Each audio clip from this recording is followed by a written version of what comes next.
Welcome to the Language Partners webinar. My colleague Virginia will start talking about Dunglish in a minute, but first some announcements. Please keep your camera and microphone off. If you have any questions, you can post them in the chat. You can find the chat on the right-hand side of your screen.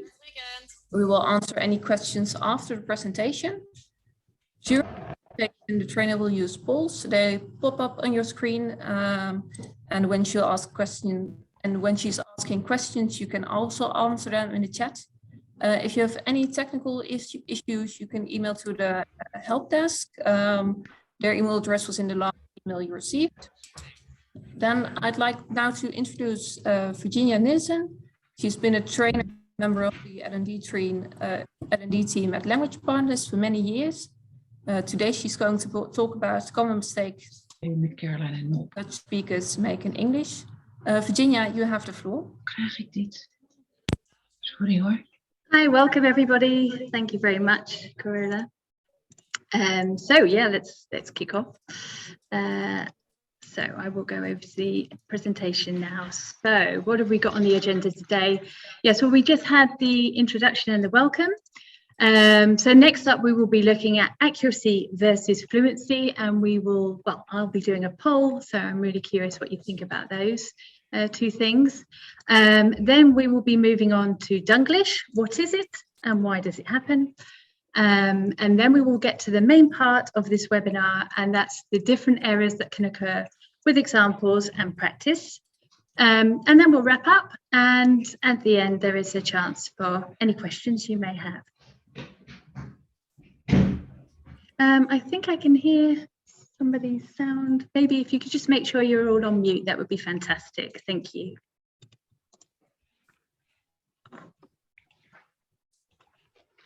Okay, sorry, just 2 seconds.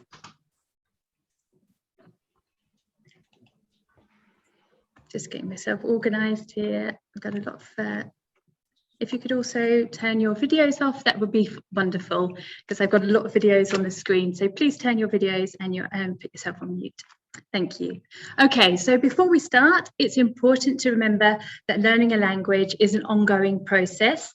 So it takes time and effort to acquire a language. And because language is forever developing and changing, it means there's always something new to learn and discover, even as a native speaker.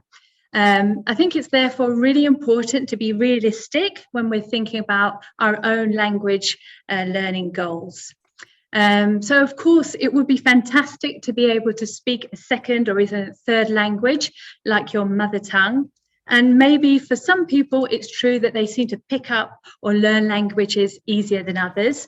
But I think for most of us, sounding and speaking a second language like a native speaker isn't really possible or realistic. So with that in mind, I'd like to do a poll now and find out what you think. So I'll just go over to the poll, if you just bear with me. So I'm going to launch the poll now. And in this poll, I'd like to know what you think about this question. So when learning a second language, what is more important? A, accuracy, or B, fluency? So I can see already lots of answers. So just to be clear, when I'm talking about accuracy, I'm talking about speaking and writing correctly with very few mistakes. And when I'm talking about fluency, I'm talking about speaking or writing in a way that flows, but maybe making quite a lot of mistakes.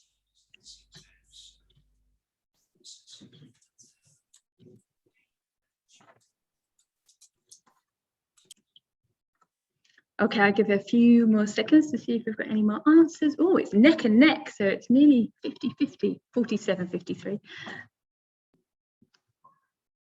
Okay. Okay, I'm going to end the poll now. Let's have a look at the answers, what you thought. Okay, I'm going to share the results, so hopefully you can see that now. Interesting. So we had 47% think accuracy is important and 53% say fluency is important. Well, I would say if you had to choose, I would say fluency is probably more important. Obviously, in the perfect world, these two areas come together. But I think that it's more important to be able to get your message across and to speak without too much hesitation or pausing, but fluently. I think that is more important or takes precedence over accuracy, so making no mistakes. Let's just go on to so I think the reason for this is you really want to be able to communicate your message. So I think if you're concerned about the mistakes you're making and constantly thinking about accuracy, it might hinder or stop you communicating well. So I would say don't let making errors stop you from talking. Just, communicate. I would say getting your message across is key. And most importantly, don't feel embarrassed about making mistakes. After all, that's how we learn. Okay, let me just stop sharing the poll. So obviously, that being said, within a business context or a professional world, if you're working in a professional context, I think it's important to communicate well. And you can certainly work on these two areas, on both accuracy and fluency. I think the most important thing is that you are clear and again, that you make yourself understood.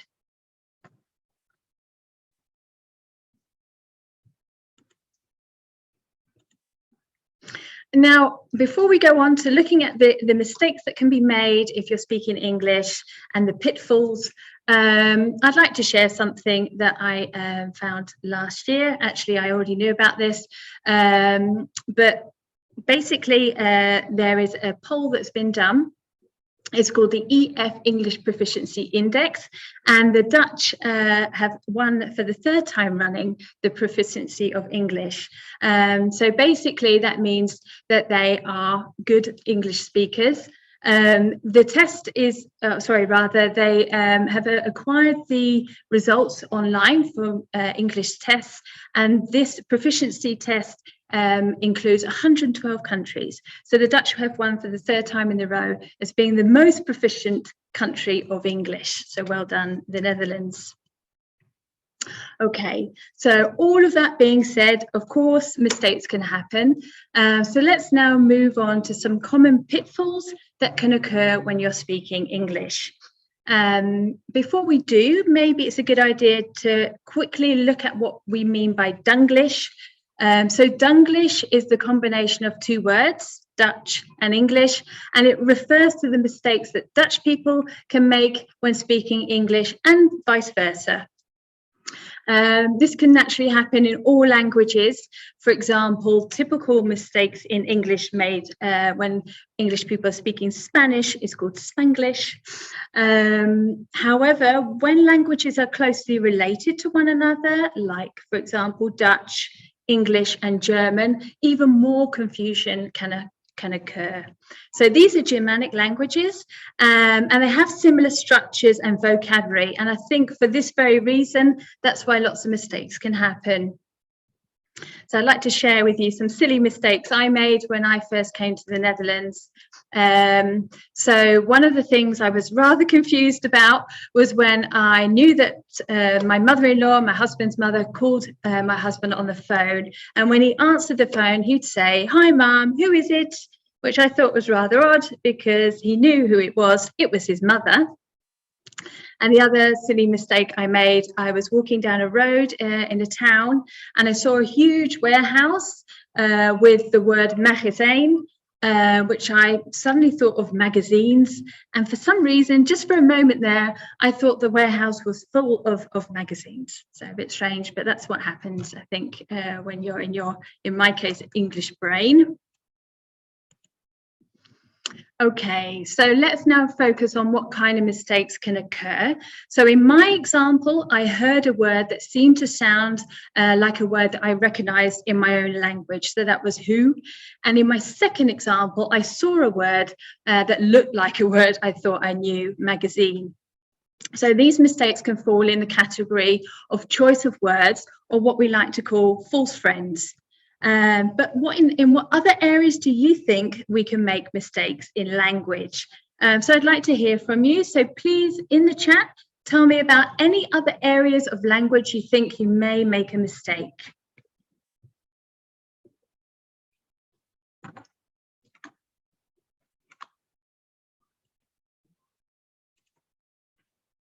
Okay, let's see. Got the pronunciation, fantastic. That's first on my list today, I think. Any more?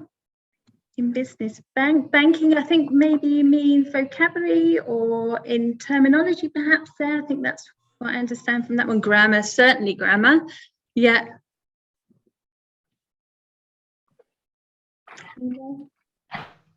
Dutch sayings, excellent, yeah. And that we will be covering as well today. Now, okay, well, I think most of them came up there and each area is very big. Sorry, 2 seconds. We've got a few more people coming in last minute, so I'm just admitting them there. Okay, back to the webinar. Yes, spelling. Oh, that's a really good one. Writing. We don't cover that today, but that's a really important one. Excellent. Yeah. Okay, so past and present tense, absolutely, yeah. So what we will be looking at today is pronunciation that was mentioned a moment ago. We will also look at grammar or structures, and I'll specifically be looking at the past tense that came up there. And lastly, idiomatic language or saying. So I think somebody mentioned that as well. Okay, well, let's start. Let's look at the first one. So false friends. So a false friends or false friends are words that appear to be similar to words you know in your own language. And they come about because they usually have some sort of origin or connection to a root word in the past. But over time, the meaning of the word may change. And in modern language terms, this often means that they have a completely different meaning. So let's jump in with a first example. So this is an example here. We need to be consequent and not keep changing our mind. Well, obviously, this is incorrect. The word consequent does exist in English. It's a formal word, actually, and it means happening as a result of something. So it doesn't fit in that example there. An example sentence with it would be weather forecasters predict heavy rain and consequent flooding. So the missing word, or the correct word rather, that we need here is consistent. We need to be consistent and not keep changing our minds. And obviously consistent means to behave in the same way.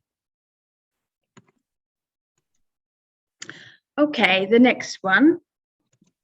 Inform. We still need to inform about the travel arrangements. This one gets confused quite a lot, or at least a lot of my students confuse this one. It's the correct word would be inquire. So inform is to tell somebody about something, especially in an official way.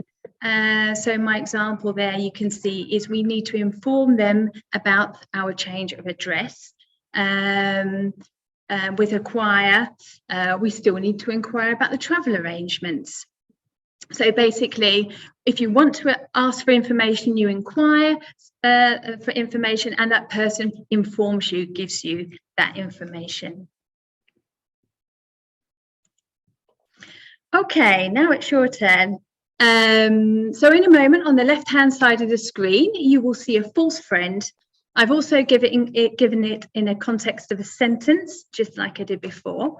And I'd like you to share in the chat what you think the correct English is. So here we go. Agenda. I need to check my agenda to see if I'm available. So can anybody guess what the correct word is in English? Please type it in the chat. Good. Very good. Business diary. Diary, calendar, excellent. Yeah, that's right. That's the correct word or correct words. I've heard for a few people that maybe diary feels a bit strange to say a diary. Maybe for a lot of you, you think of a dagboek, so really Bridget Jones's diary. And it is that. It is a diary that you might write in as a teenager, but it is also a normal diary. So I have a work diary, and I obviously put my appointments in there. that I have. And if you do feel uncomfortable using the word diary, you can use calendar. That's sufficient. Okay, let's have a look at the next one. Function. I'm going to apply for the function of sales director. So what would be a better word? Position. Yes. I think twice position. Yeah, position. Indeed, position is perfect there. Or you could also say role as well. Function again is an English word, but we don't use it to refer to your job. You could say the functionality of how something functions, maybe a machine, your laptop. That's how you could use it, not for work, not for your job. Okay, we have the last one now. Remember. Please remember me about the meeting. So any guesses what the correct word would be? Yeah, remind. Great. Excellent. Yeah, remind. Obviously, if somebody reminds you, you then remember what you need to do. Now, of course, there are lots and lots of false friends. So I think if you're not sure of the meaning of word, the best thing to do is to look it up. There's lots of online English dictionaries, like the Oxford Learners Dictionary is a good one. So do look a word up if you're not sure about it, and make a list. You know, if you hear a word or see a word and you find out it's a false friend, make a list for yourself. That is maybe a nice tip. Okay, so we'll move now on to another possible pitfall, and that's pronunciation. So earlier I mentioned the similarities between languages, which can often be rooted back in history. So we now know that Dutch, English, and German are all Germanic languages. And we've seen that this can cause problems with the words you choose and their meanings. And likewise, this can happen with pronunciation as the root word develops and changes in each language. In fact, often just like a false friend, things get tricky when a word looks very similar to the word that you know in Dutch. So there are also lots of different aspects of pronunciation to look out for. So I'm going to show you now a couple of examples. So the first one is how many syllables there are in a word. So we'll take an easy one, apartment. Apartment. So you can hear that there are 3 syllables in this word, and the stress is on the second syllable, apartment. Now in Dutch, you have 4 syllables. So appartement, pronunciation is maybe not so great there in Dutch, but as you can hear, there are definitely 4 syllables and not 3. So big difference there. Now, another example of how pronunciation can be very different between languages is simply the individual letters. So let's take the A in abstract and the B at the end of crab. So abstract is a very wide sound in English, the A in this word, and you can definitely hear the B sound in crab. In Dutch, it's abstract. It's a longer sound. It's a more of an R sound. And interestingly, this is what I got wrong a lot when I first came here. The B sound at the end of crap sounds more like a P and not a B. So big difference there. So maybe just as a side note, this is quite important to get this right with regards to sounds of the ends of words. For example, this is one that I think confuses a lot of people, and that's the difference between send, d, and sent on the end. This is really different tenses now we're talking about. So I would say I will send the email now. So I'm doing it either now or in the future for send. And I sent the email yesterday. So it's really good to really think about the sounds that you're producing, because it could cause confusion. Okay, now we have the last one. So in words, we also have what we call long and short vowel sounds. So a long vowel sound in English would be the E in we, and a short vowel sound would be the I in did.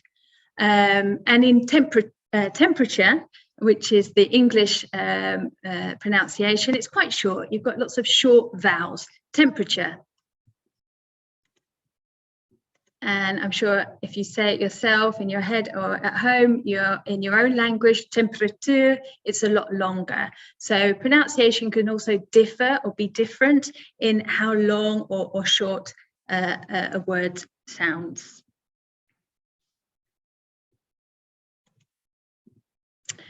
Okay, so it's now your turn. So I'm going to show you a couple of examples of words, and I'd like you at home or wherever you are to say these words out loud. Please say them a couple of times just to see what it sounds like. And then afterwards, I'll say the word and let's see if it matches my pronunciation. So here we go. Here's the first one.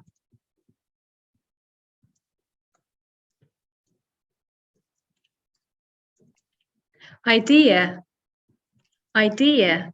Did it match mine? Sometimes I hear some of my students say ID, and when I hear that, I automatically think of a driving license or a passport. So be careful with that one. It's really, it's long. It's a longer word compared to the Dutch version. It's idea. So 3 syllables, and the stress is on the second syllable. Idea. Okay, the next one.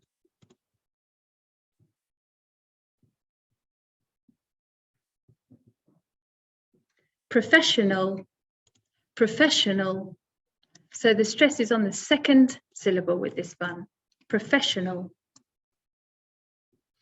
Okay, let's move on to the last one, and probably the most trickiest one or the most difficult to say.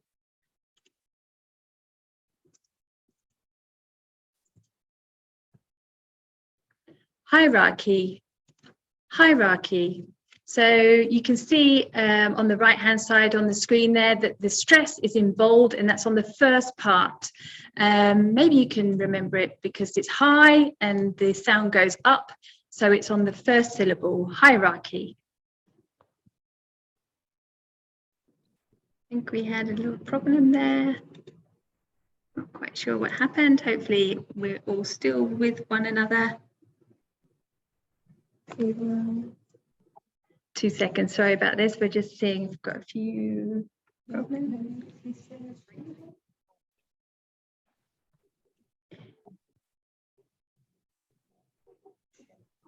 This one?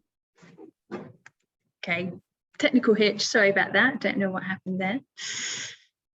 Let's just organize ourselves. So hopefully you can all see my screen again. Okay, so let's continue. Okay, so far we've looked at false friends, so vocabulary as a pitfall, and the other area we looked at was pronunciation. So some of you mentioned this in the chat earlier. Grammar is also an area that can get very confused, and so that's what we're going to have a little look at now. So the first area we'll look at is the word order. So although both languages use the same basic order, subject, verb, object, they don't always follow this pattern. So our example here is subject is James, the verb is reads, and the object is the newspaper. However, if we take a look at this new example, this other example, I'm working at the office tomorrow, you can see that the English word order has the 2 verbs together. So the verbs in this sentence are am, to be, and working. So am is a helping verb and working is a main verb, and they're not separated. We always keep them together. And you might also notice that the time word here is tomorrow, goes at the end of the sentence. If we were to think of a Dutch example of this, and if I were to translate it literally, I would say I'm tomorrow at the office working, which obviously is not correct. And you can see that in Dutch it's quite normal to put the main verb at the end, and also to put the time in the middle. And in English we can't do that. The time either goes at the end or at the beginning of the sentence, but certainly not in the middle. So this is only one example of the differences with word order in Dutch and English. And actually, I think this is probably the most hardest thing to master. because it's natural for you to use your mother tongue, or for your mother tongue rather, to interfere when you're speaking. You obviously automatically go to the sentence structure or word order you know the best. I do think it is well worth practicing this and trying to understand the correct word order if you're learning English, and trying not to translate too directly, because the more you do that, the harder it is to undo. And I can say that from experience. Okay, so we're going to have a look at one more area in grammar. We're going to have a look at the past tense. So again, this is a huge area, the tenses. So unfortunately, we haven't got time to look at all of the tenses today, but I've picked one that I think a lot of people get confused. And this is the difference between I worked, which is the past simple, and I've worked, which is the present perfect. But before we go into that and I explain the differences, let's see what you think. And I've got another poll here, which I'm just going to set up. Yep. Okay. So I'm going to launch the poll now, and I'd like to know which sentence you think is correct. The sentences are, hopefully you can see them on your screen, I worked on the presentation last week, or I have worked on the presentation last week.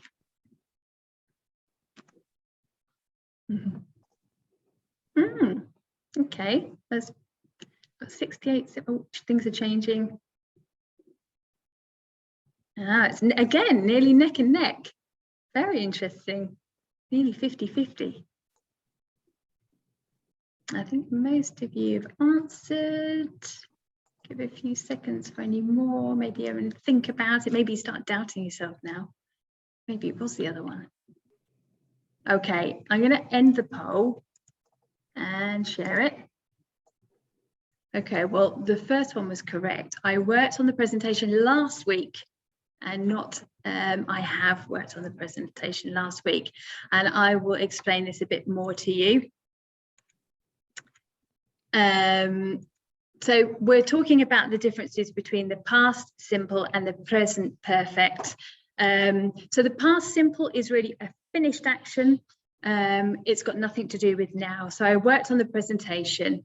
If you want to use time, you have to use what we call finished time. So finished time is something like last week, last month, yesterday, last year. It's all gone. That's as opposed or in comparison to the present perfect, which is talking about the past, but the big difference between the two is that the present perfect has something to do with now. It has a little bit of a connection to now. And if you want to, or if you use a time word, you don't have to, but if you do use a time word, you have to use what we call unfinished time. So this week, this month, today. So that's the difference. And I think I understand I understand why this gets rather confused. So I'm just going to stop sharing the poll. If we think about this sentence, for example, we learned about the past tenses yesterday. Well, in the English version, you would use the past simple, and in the Dutch version, it would seem that you'd use the present perfect because you've got have in there the hebben. We hebben het gisteren over de verleden tijd gehad.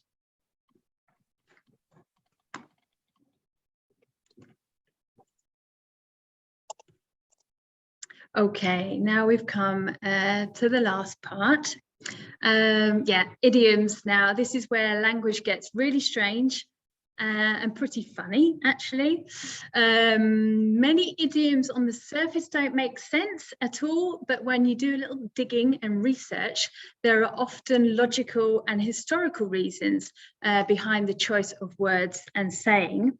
And although most of us modern language speakers of a language don't really understand the background or the history of an idiom, we accept it because we've heard it so much and we've grown up with it. So it just sounds kind of normal. This is, of course, very different when you hear an idiom in a foreign language, and especially if you try to translate it into your own native language. Perhaps it's obvious, but we really shouldn't try to translate an idiom directly from your own language, because most of the time it doesn't really work. Obviously, a lot of us know the funny sayings or idioms that Louis van Gaal came out with in the past, such as "now comes the monkey out of our sleeve," or "out of the sleeve." For an English person or an English speaker, that doesn't make any sense at all. So yeah, you know, just don't translate any idioms directly.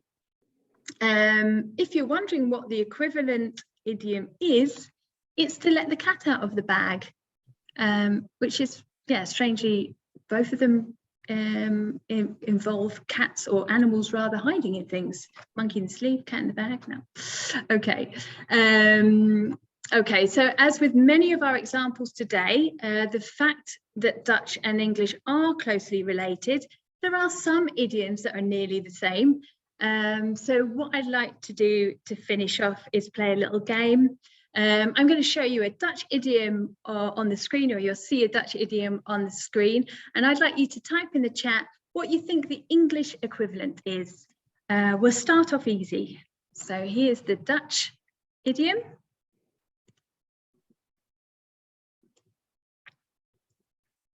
And I can't see the chat anymore, that's disappeared. So just, yeah, thank you, Carola. What have we got there? Nothing, not sure? Oh, okay.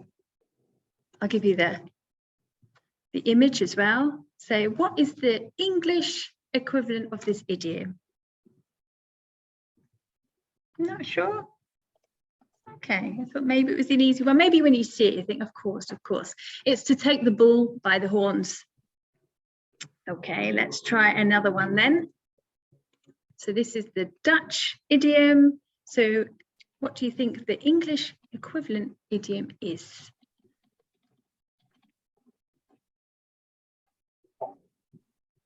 Oh, grab the horn, but yeah, very good. I'm just looking at my colleagues' chat here because mine's disappeared again. Ah, excellent. Yes, indeed. He's got it there. To kill two birds with one stone. A bit of similar. I'd actually probably be happier or feel more at ease killing a fly than bird. So I think I prefer the Dutch version here. But anyway, okay, and we'll go to the last one.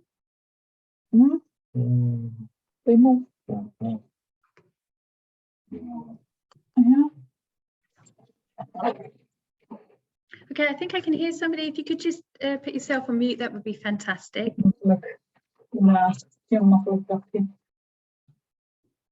Okay, the last one. Here we go.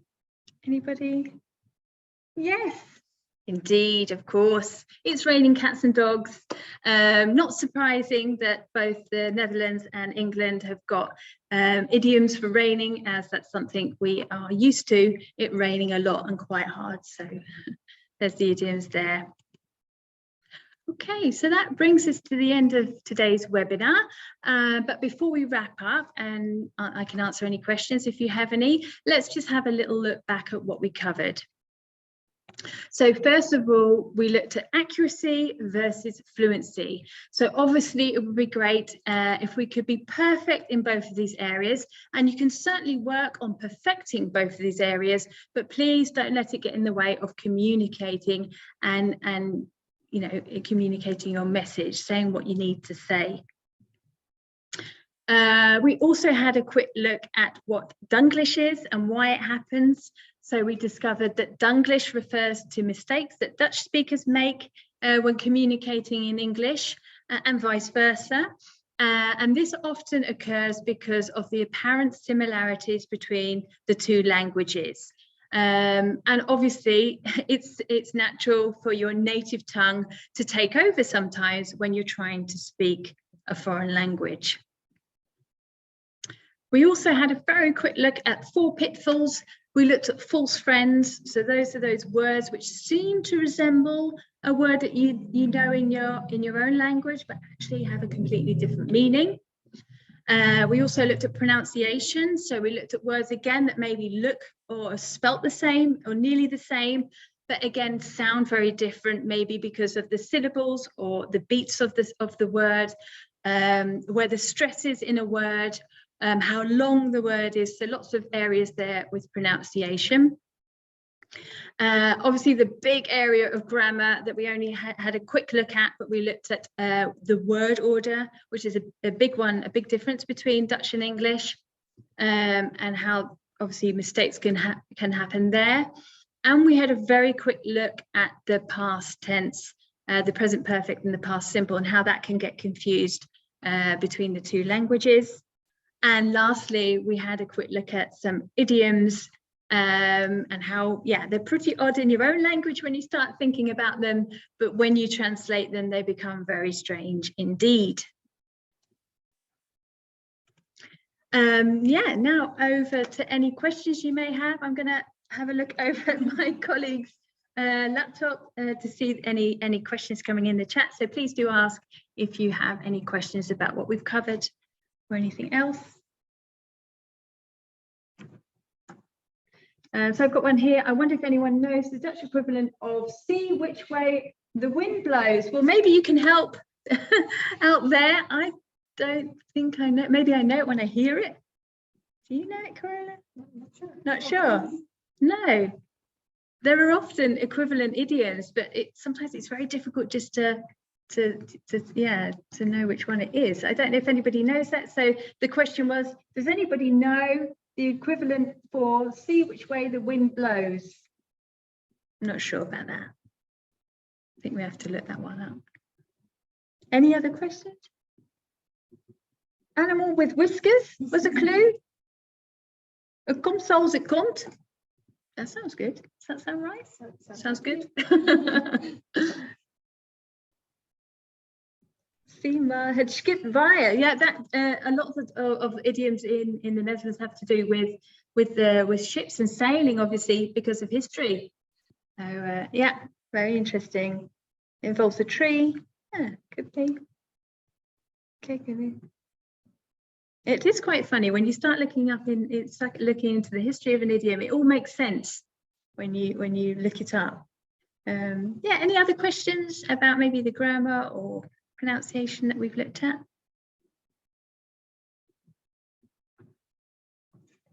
No, I think that's it. So thank you very much for your time. I'm going to hand back over to Corolla now.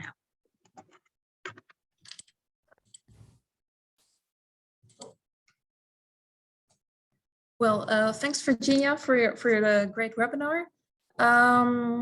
Yeah, if you found this webinar interesting, then you might also be interested in the language course if you haven't already done one.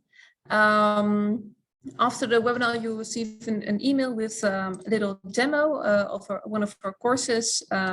You can sign up for the demo there. So yeah, thank you all for attending, and hopefully we'll see you soon.